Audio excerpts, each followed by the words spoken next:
17世紀初頭のフランスは宗教戦争の爪痕を抱えつつ王権強化の道を模索していた。そこに登場したのがフィレンツェの名門メディチ家から嫁いだマリー・ド・メディシスである。彼女はアンリ4世の王妃として豊かな持参金をもたらし、後に夫の暗殺後、幼少のルイ13世に代わり摂政として国政を担った。だがその政治はスペイン・ハクスブルク家との婚姻政策や側近、コンシーニの専横などを通じて激しい反発を招き、ついには息子との対立に至る。母として女王として彼女はいかにしてフランス史の中で役割を果たしたのか。華麗なメディチ家の出自とフランス宮廷での孤独な闘争が交錯するその生涯をたどることで、王権と母権、そして国際政治の複雑な結節点が見えてくるだろう。今後も人物史を通じて歴史の真相に迫る試みを継続するため、チャンネル登録と高評価によるご支援を賜れますと幸いです。第1章、アンリ4世との結婚。フィレンツェからパリへ。マリー・ド・メディシスがフランス史に登場するのは1600年。ブルボン王朝の創始者アンリ4世との結婚であった。前年、アンリはカトリック貴族との対立を和らげるため、長年の伴侶であったマルグリット・ド・バロワとの離婚を成立させていた。フィレンツェの大公フェルディナンド一世は、財政的に困窮していたフランス王国にとって格好の婚姻相手を用意することになる。マリーは約60万駅という巨額の持参金を携え、アンリ4世と正式に婚姻を結んだのである。この結婚が成立した背景には、宗教戦争後の不安定なフランスの国際的位置づけがある。アンリ4世はナントの勅令によって国内の宗教対立を一応収束させたが、王権の基盤はまだ脆弱であり、欧州諸国に対して王国の安定を示す必要があった。イタリアのメディチ家は教皇庁と強い結びつきを持ち、さらにハプスブルク家とも均衡関係を保っていたため、外交的に大きな意味を持つ縁組であった。婚姻をめぐる国際関係の文脈に目を向けると、スペイン・ハプスブルク家は当初フランス王室の動きを警戒していた。なぜならアンリ4世はかつて新教勢力の指導者であり、スペインにとって潜在的な脅威とみなされていたからである。しかし、メディチ家を通じてカトリック世界との結びつきを強めることは、フランス王室にとってもスペインにとっても一定の安心材料となった。一方、フランス国内の世論は複雑であった。パリ市民や貴族層の一部は、イタリア人の王妃を迎えることに違和感を示し、外国人による影響力拡大を警戒した記録も残されている。他方で、王国財政を潤す巨額の持参金は歓迎され、祝宴や行列の華やかさは民衆にとって一時的な高揚をもたらした。宮廷詩人や記録者たちは王国に再び繁栄をもたらす結婚と賛美しつつも、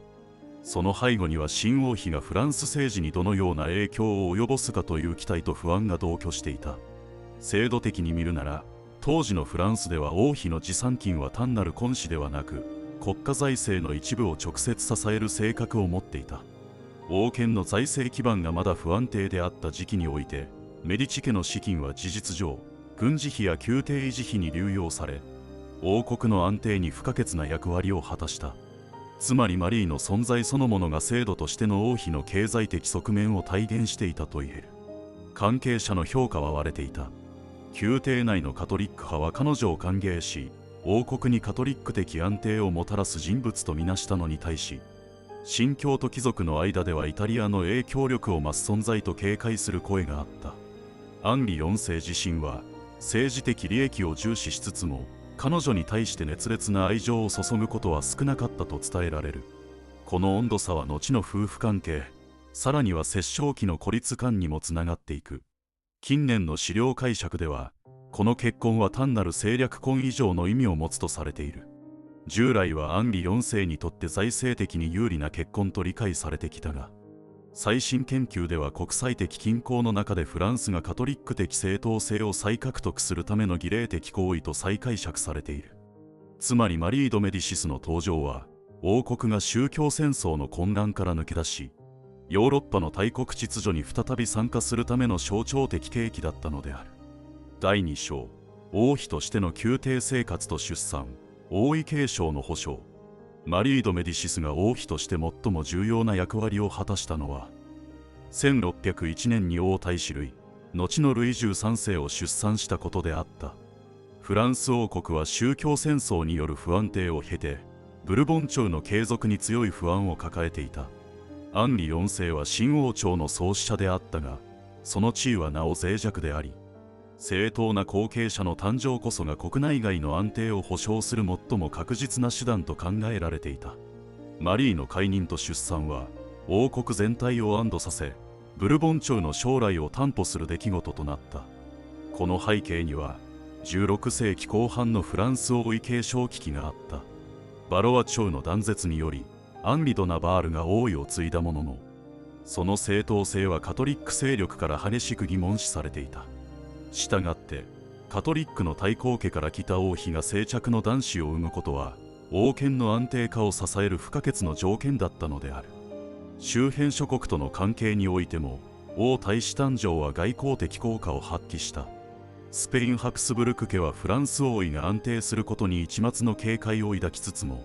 王妃がカトリックの名門出身であることから一定の安心を示した。教皇庁もまた神がフランスに祝福を与えたとして称賛を送り、王権の正当性を宗教的に裏付けた。他方、イングランドやオランダはブルボン朝が盤石になることで、フランスが再び強力な競争相手となることを恐れ、慎重な態度を見せていた。民衆の反応も鮮明である。パリではルイ誕生を祝う花火や祝祭が催され、王妃への賛美歌が街に響いた。宗教戦争で荒廃した社会にとって、この誕生は単なる王室行事以上の意味を持ち、平和の時代が来るという希望と結びつけられた。記録にはついにフランスは安堵したとの声もあり、民衆の心理に王権の安定が深く作用していたことがうかがえる。制度的に見れば、フランス王国ではサリカ法典に基づき、王位は男子にしか継承されなかった。したがって、王太子の誕生は単なる血統の確保ではなく、法体系の下で王権の連続性を保障する唯一の手段であった。マリーが王太子を産んだ瞬間、彼女は単なる外国出身の王妃からフランス王朝の存続を保障する母へと地位を変化させた。宮廷内の評価は一変した。これまでイタリア人の王妃として距離を置かれていたマリーは、ルイ誕生を機にカトリック派貴族や聖職者から高く評価され、神に選ばれた王妃と称えられた。アンリ4世もまた、政治的意味を理解しつつマリーに一定の敬意を払うようになったが、同時に彼の愛情は側室たちに向けられ続け、王妃が宮廷で孤独感を抱く状況は変わらなかった。近年の歴史学では、この時期のマリーの位置づけが再評価されている。従来は後継者を生むことで役割を果たした存在とのみ語られてきたが、最新の研究では宮廷儀礼を通じて王権の正当性を演出した主体としての意義が強調される。ルイ誕生を祝う大規模な儀礼や祝典は、王妃が王国に正当性を刻印するための舞台であり、彼女が果たした役割は単に母性にとどまらず、王権の象徴性そのものを体現していたと解釈されている。第3章、アンリ4世の暗殺と摂政就任、政治の中枢へ。1610年5月14日、フランス王アンリ4世はパリの路上で狂信的なカトリック信徒ラバイヤックに暗殺された。王国は突如として指導者を失い、9歳の王太子ルイは幼さゆえに即位したものの、実際の統治を担うことはできなかった。この瞬間、王妃マリー・ド・メディシスは摂政として国政を委ねられることになり、彼女は一夜にして王妃から国家の実質的支配者へと立場を変化させた。この出来事の背景には、フランス国内の複雑な宗教と政治の対立があった。アンリ4世はナントの勅令によって宗教戦争を収めたものの、カトリックとユグノーの対立は完全に消えてはいなかった。また、王の外交政策がスペイン・ハプスブルク家との戦争準備に傾きつつあったため、対立は国内外で高まっていた。その矢先に起きた暗殺は、王権の安定を根本から揺るがす事件となったのである。国際関係においても、この空白は敏感に受け止められた。スペインは、王妃が摂政となることを歓迎した。なぜならマリーはフィレンツェ出身でカトリック色が強く、スペインにとって脅威となる反ハプスブルク戦争路線が一時的に停滞すると見込まれたからである。一方で、イングランドやオランダは不安を覚え、フランスが再びカトリック優位の外交路線に傾くのではないかと警戒した。こうして摂政就任はフランス外交の方向性そのものを左右する出来事として国際的に注目を集めた。フランス国内の反応は二分された。パリ市民は母公が国を守るという期待を抱きつつも、同時に外国人王妃による支配に不安を示す声も多かった。とりわけ貴族層の一部は、摂政権力が彼女の側近たち、特にイタリア人のレオのオラ狩りが嫌、その夫コンシーニに集中することを早くも予感していた。これに対し、カトリック聖職者はマリーを真意により選ばれた摂政と称え、王国の安定のために従うべき存在として支持を表明した。制度的に照らせば、フランス王国には未成年王の下で母公が摂政を務める伝統が存在した。これは王権の連続性を確保するための慣習であり、マリーの就任は例外ではなく正当なものと認識された。しかも彼女は即座に戴冠を行い、ランス大聖堂で王妃としての正式な権威を強調した。この戴冠は、摂政権を正当化するための制度的儀礼であり、彼女の統治の基盤を固める上で不可欠だった。宮廷内での評価は揺れていた。カトリック派貴族や教会は彼女に協力を約束したが、王の旧友やユグノー派の重臣たちはアンリ4世が築いた融和政策が失われるのではないかと警戒を示した。同時代の証言には王妃は威厳を持って振る舞ったが、政務における経験は乏しく、周囲に頼らざるを得なかったと記されている。つまり、彼女は形式的には強大な権力を手にしたが、その運用は側近の影響を強く受けざるを得なかった。近年の研究では、この摂政就任を女性が政治の中枢に立つ稀有な事例として注目する傾向がある。従来はコンシーニらの操り人形とみなされがちであったが、最新の解釈では外交と王権儀礼において自ら主体的な選択をしたと再評価されている。とりわけ戴冠の強行は、王妃が自らの権威を意識的に演出した行為として位置づけられ、摂政の始まりを単なる偶然ではなく戦略的な即位とみなす視点が広がっている。第4章、コンシーニの台頭と宮廷政治、摂政権の影の支配者。マリー・ド・メディシスの摂政期を語る上で避けられない存在が、イタリア出身の貴族コンシーニとその妻レオのオラ狩りがいであった。アンリ4世の死後、摂政となったマリーは政治経験に乏しく、信頼できる側近を必要とした。その空白を埋めたのが、同郷のイタリア人であり、王妃に近似していたレオノーラ夫妻である。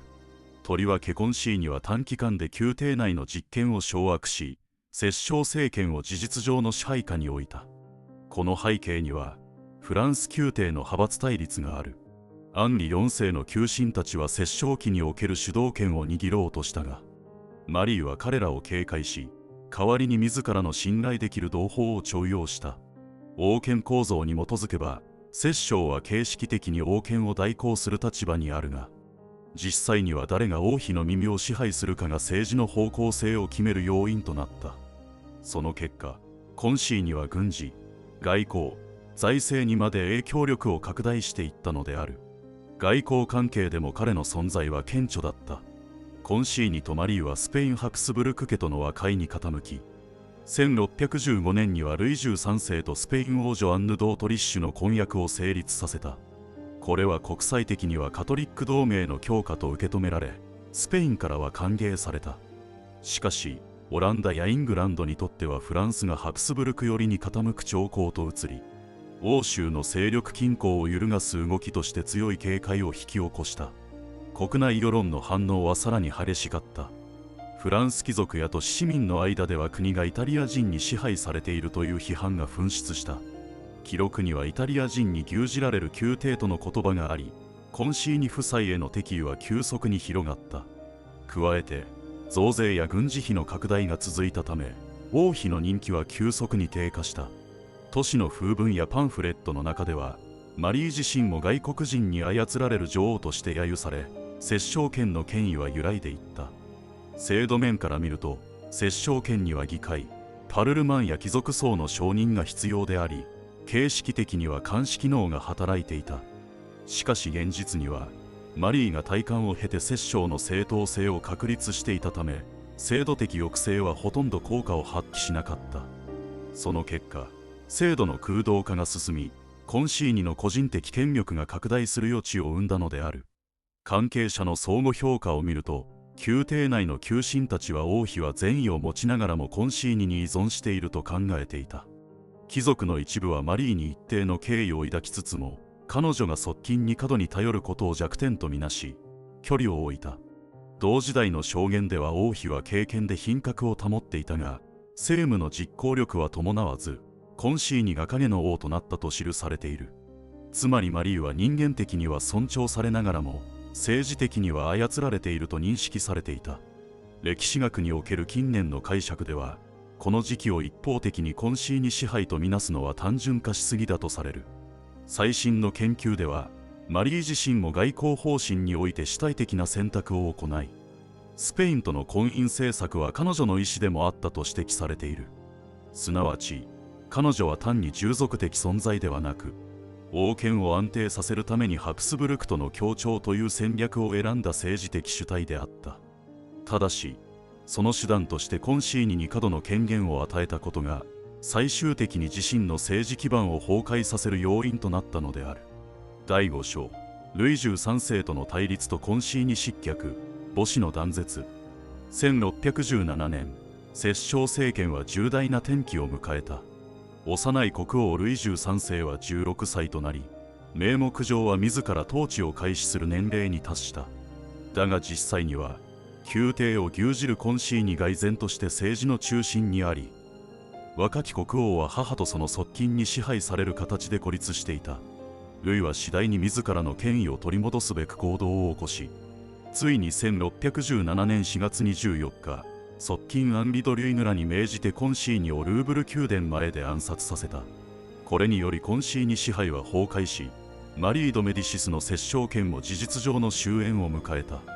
この出来事の背景には、母公と息子の間に生じた深い不信がある。王権構造に基づけば、摂政は一時的な代行に過ぎず、国王が成人すれば自らの権限を放棄するのが慣例であった。しかしマリーは摂政の地位を容易に手放さず、コンシーニを通じて政治を継続しようとした。その姿勢はルイにとって王権を奪われているという感覚を生み、母への反発心を強めた。国際関係の文脈では、コンシーニ暗殺は周辺諸国に衝撃を与えた。スペインはフランスがハプスブルクよりから離反するのではないかと警戒し、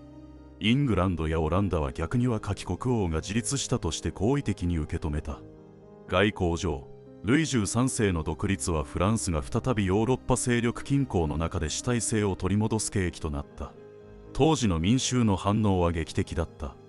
コンシーニの死が伝わると、パリ市民は歓声を上げ、街頭ではイタリア人の圧政から解放されたとの声が上がった。憎悪の対象となっていた外国人宰相が倒れたことで、王国は安堵の空気に包まれた。一方で、母公マリーへの同情は薄く、陰で国を乱した王妃という批判が広まり、彼女の人気は急速に失墜していった。制度的観点からすれば、この事件は王権の回復を意味していた。未成年期の摂政制は終わり、国王が申請を開始するという法的転換点が訪れた。しかし実際には、ルイ自身に統治経験は乏しく、彼は新たな側近リュイヌに依存する形で政治を進めた。そのため、制度的には国王の権限回復でありながら、実態としては側近政治が継続するという矛盾を抱えることになった。関係者の相互評価は複雑だった。宮廷内の旧臣は国王がついに独立したと喝采を送り、リュイヌは王に忠実な守護者として称えられた。他方で、マリーは多くの貴族から過去の権力に執着した母として距離を置かれたが、同時に一定の敬意を保つ声もあった。リシュリュー司教、後の枢機卿はこの時期、まだ母公の側近として仕えており、彼女の政治的可能性を見出しながらも、その限界も冷静に観察していた。近年の研究では、従来の母子対立の単純な構造を超え、ルイ13世の政治的自立を促したのはむしろ母公の存在であったとする視点が注目されている。つまり、マリーが権力を握り続けたからこそ、ルイは自らの王権を奪還する必要に迫られたという解釈である。その意味で、母と子の断絶はブルボン王朝の王権強化に不可欠な通過点であり、彼女の失脚もまたフランス国家の成熟に寄与したと捉えられている。第6章、ブロワ幽閉とリシュリューとの再起、政治的復帰の試み。1617年のコンシーニ失脚により、マリー・ド・メディシスは政治的影響力を失い、翌1619年には欧米によりブロワ城へ幽閉されることとなった。母公が実権を手放さないことを恐れたルイ13世と側近たちが、王国の安定のために彼女を宮廷から隔離したのである。かつて王国の摂政を務めた女王は、わずか数年で孤独な幽閉生活へと追いやられた。その背景には、母子の関係の深刻な断絶がある。制度的に見れば、摂政の役割は国王の青年と共に終了するはずだった。しかしマリーはその地位から完全に退くことを拒み、スペイン寄りの外交政策をなお推し進めようとした。こうした姿勢は国王の自立を阻むものと解釈され、彼女の幽閉という決断につながった。しかしマリーは屈しなかった。ブロワ幽閉中、彼女は忠実な支持者たちと連絡を取り続け、1619年に城を脱出して再び政治の舞台へ戻ろうとした。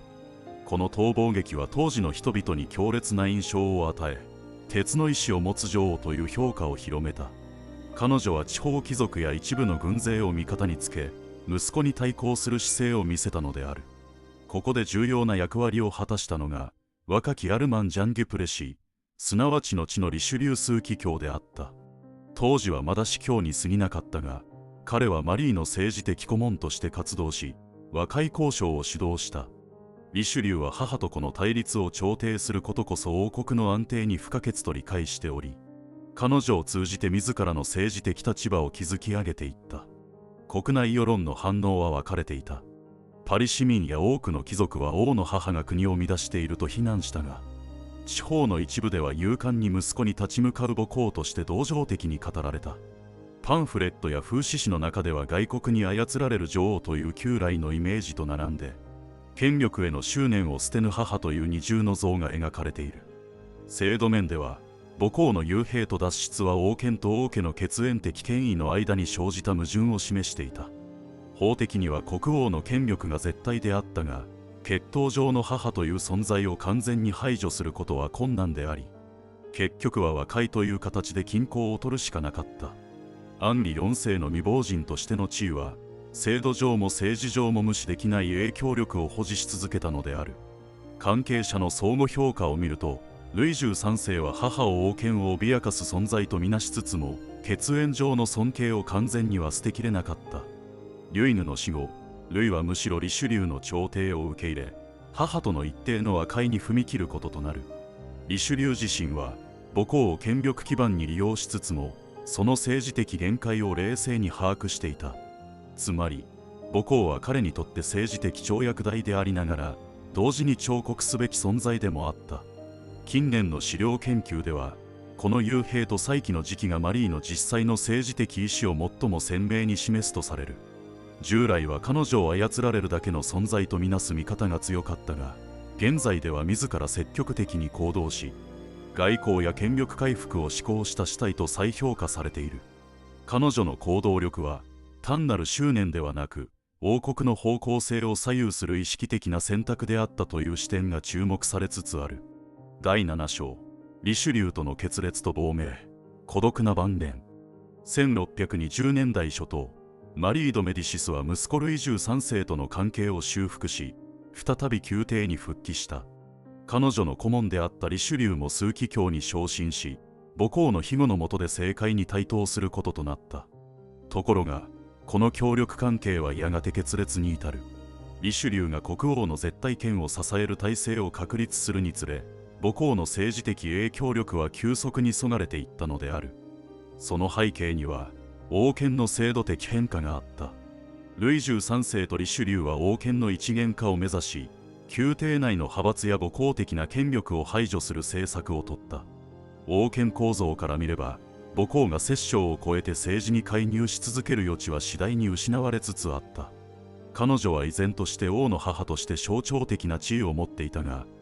制度的にその影響力を保障する枠組みは存在しなくなっていた。外交関係の中でも彼女の立場は微妙だった。マリーは一貫してスペインとの婚姻政策を支持していたが、リシュリューは大ハクスブルク包囲網の形成を優先し、イングランドやオランダとも連携を深めた。母と宰相の外交方針は根本から食い違い、宮廷内での衝突は避けられなくなった。特に30年戦争への参入をめぐって意見が分かれ、国王は最終的にリシュリューの戦略を選択したことで、母公は政治的に孤立した。当時の世論や貴族層の感覚は冷淡であった。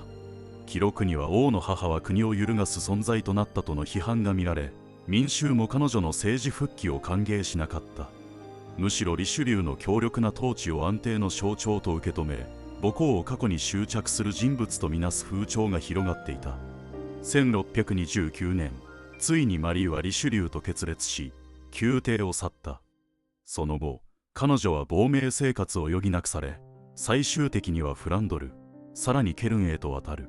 フランス国内に戻ることは叶わず、1642年に孤独のうちにこの世を去った。くしくも同じ年にリシュリューも世を去り、フランス絶対王政の基盤が固まる時代は、彼女の不在の上に築かれていったのである。関係者の評価は対照的だった。ルイ13世は母を不安定要因とみなしつつも、晩年まで血縁的な敬意は捨てきれなかったと伝えられる。リシュリューは表向き母公を敬うべき存在と呼びながらも、実際には彼女を国外に追いやることで王権を安定化させた。諸外国の宮廷では、彼女は王権に抗った母公として注目され、同情と警戒を同時に呼んだ。現代研究では、マリーの晩年は単なる敗北の物語ではなく、女性が王権政治に挑んだ稀有な実例として再評価されている。特に近年は、彼女の亡命後の活動や書簡に注目が集まり、国王の母という地位を超えて、国際政治の一主体として振る舞おうとした点が強調されている。彼女の孤独な死は、王権集中の進展と引き換えに排除された母権の限界を象徴しているとも言えるだろう。今回の動画は以上となります。マリー・ド・メディシスの生涯は、16世紀末から17世紀前半のフランスが直面した課題と重なり合っていた。王妃としては王太子ルイの誕生によってブルボン朝の継続を保証し、摂政としては宗教戦争後の不安定な王国を統治しようとした。しかし、その政治は側近依存やスペイン寄りの政策をめぐり激しい反発を招き、やがて国王ルイ13世との対立に転じてしまう。母としての権威と女王としての権力が絡み合い、制度の枠組みの中で王権と衝突した点に、彼女の歴史的特異性がある。歴史学では長らくコンシーニの操り人形と評されてきたが、近年は彼女を外交と王権儀礼を通じて主体的に行動した女性と再解釈する視点が広がっている。王権を強化するために母公的権威を利用しようとした彼女の試みは、最終的にはルイ13世とリシュリューによる絶対王政の確立へと吸収されていった。では、この母公の存在は王権集中の犠牲であったのか、それとも不可欠な過程であったのか。マリー・ド・メディシスの奇跡は、王権と母権の緊張関係を通じて、近世国家が形成されていく複雑な構図を私たちに示している。最後までご視聴いただきありがとうございます。本シリーズの継続とさらなる歴史分析の進化のため、チャンネル登録および高評価をいただければ光栄です。それではまた次の話でお会いしましょう。ご視聴ありがとうございました。よろしければチャンネル登録、高評価をお願いいたします。